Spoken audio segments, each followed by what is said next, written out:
మొన్న జూలై 10న మనకు బాహుబలి 1 రిలీజ్ అయి 10 ఏళ్ళు అయింది. సో అప్పుడు టీం అంతా కలిసింది. ఇప్పుడు బాహుబలి 1, బాహుబలి 2 రెండు కలిపి ఒక సినిమాగా రిలీజ్ చేస్తున్నారు. టైటిల్ వచ్చేసి బాహుబలి ద ఎపిక్ అనేసి సినిమా పేరు కొత్తగా. అంటే రెండు సినిమాలు కలిపి ఒక సినిమాగా ప్లస్ కొన్ని సీన్లు అప్పుడు సినిమాలో లేనివి డిలీట్ చేసిన సీన్లు యాడ్ చేసి, సో ఉన్న సినిమాని కొద్దిగా తగ్గించి, అంటే రెండు సినిమాలు అంటే 4 గంటలు అనుకుందాం సినిమా, 2 పాటలు కలిపి ఇప్పుడు 2.5 గంటల్లో 3 గంటల్లో తీసుకురావాలి ఆ సినిమాను.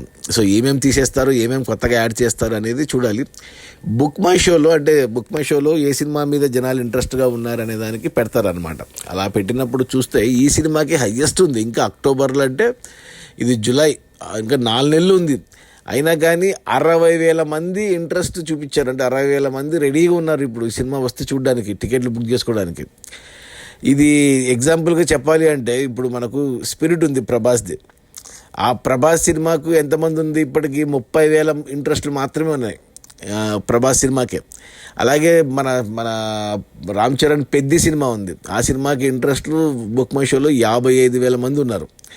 ఇక జననాయకన్ అని మన తమిళ స్టార్ హీరో మన విజయ్ సినిమా ఉంది, ఆ సినిమాకు 38,000 మందే ఇంట్రెస్ట్ చూపిస్తున్నారు. బట్ బాహుబలి 1 చూసినారు అందరూ, బాహుబలి 2 చూసినారు. ఇప్పుడు 2 కలిపి సినిమాగా వస్తుంది అక్టోబర్లో అనేసరికి బాహుబలి ద ఎపిక్కి 60,000 ఇంట్రెస్ట్లు. అంటే ఇక ఏ రేంజ్లో ఉందో చూసుకోండి బుక్ మై షోలో. సో వచ్చినప్పుడు ఇంకా కొత్త సినిమా మాదిరి రికార్డులు కొట్టబోతుంది అనేది క్లియర్గా అర్థమవుతుంది. చూడండి మీరు కూడా బుక్ మై షోలో. మీకు కూడా చూడాలనిపిస్తే సినిమా వచ్చినప్పుడు ఇంట్రెస్ట్లు పెంచండి. నేను కూడా చేశాను ఆ పని. Okay, bye.